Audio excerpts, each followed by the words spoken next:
ইবাদিয়াস সালিহিন, আমি আমার মুমিন বান্দাদের জন্য, আমি আমার ইবাদতকারী বান্দাদের জন্য এমন জান্নাত বানাইলাম, আদাতুল ইবাদিয়াস সালিহিন, এমন জান্নাত আমি আমার মুমিন বান্দাদের জন্য বানাইলাম। মালা আইনুন রাআত, যে জান্নাতটা দুনিয়ার মাটিতে বসে মাটিওয়ালা কোনো চোখ কোনোদিন দেখে নাই, ওয়ালা উযুনুন সামিআত, যে জান্নাতের বর্ণনা এ টু জেড বর্ণনা কোনোদিন কোনো কান শুনে নাই, ওয়ালা খাতারা আলা কলবি বাশার, যে জান্নাতের এ টু জেড ফিলিংস অনুভূতি দুনিয়ার কোনো চোখ কোনো অন্তর কোনোদিন লাভ করে নাই। সুবহানাল্লাহ।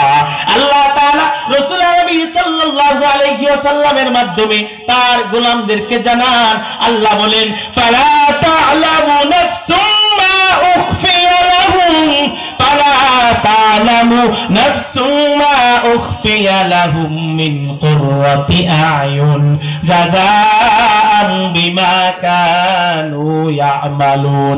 আল্লাহ বলে জান্নাতের ভিতরে এমন এমন নিয়ামত আমি আল্লাহ গচ্ছিত রাখলাম, ফালা তা'লামু নাফসুম মা উখফিয়া লাহুম, যা লুকায় রাখছি জান্নাতের ভিতরে আমি আল্লাহ, ফালা তা'লামু নাফসুন, কোন নফস সেই বিষয়ে আসলে জানে না, যা জানে আমি যা জানাইলাম শুধু সেটুকুই জানে। আল্লাহর রাসূল বলেন ও আমার নবী, আল্লাহ তাআলা বলে নবী জানা দেন মা উখফিয়া লাহুম, যে নিয়ামতগুলো আমি জান্নাতের ভিতরে গচ্ছিত রাখলাম লুকায় রাখলাম কাদের জন্য রাখলাম, আল্লাহ বলে জাযাআম বিমা কানু ইয়ামালুন, আমি আল্লাহ ওই নিয়ামতগুলো আমার নেককার বান্দাদের জন্য রেখেছি। সুবহানাল্লাহ।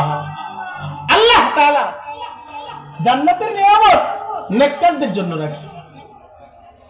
আর কিছুক্ষণ বয়ান হবে, শেষ করে দেব ইনশাআল্লাহ। ভাইরা আমার, দুনিয়ার নিয়ামত পেয়ে দুনিয়ার ভোগ বিলাসে লেগে মনে করি দুনিয়াটাই বুঝে আসল, দুনিয়াটাই সফলতার মানদণ্ড বানাইলাম। এই বলেন, যে বড় শিক্ষিত হয়েছে, বড় টাকা আলা হয়েছে, আপনার আমার কাছে ওরে সফল মনে হয় না? আপনারা পানি খাওয়ার আগে বিসমিল্লাহ খান, বিসমিল্লাহ আমল বানায় নেন, জিন্দেগিতে একদিনও বিসমিল্লাহ ছাড়বেন না। আল্লাহ তাআলা ওসিলা বুঝবে না, এই ওসিলায় মাফ করে দিবে। জানেন কি আমল আছে আপনার আমার, কি আমল আছে কোন? এই যে অক্সিজেন, ঠান্ডা বাতাস নিতেছি, কি সুন্দর আবহাওয়া, বেশি ঠান্ডাও না গরমও না, এই নিয়ামতের শুকরিয়া তো আদায় করে শেষ করতে পারব না।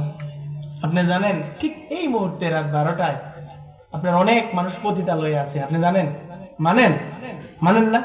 অনেক মানুষ ওই যাত্রাখানে আছে, কেউ কেউ সিনেমা হলে আছে, কেউ বিভিন্ন ধরনের অন্যায় অবিচারে আছে।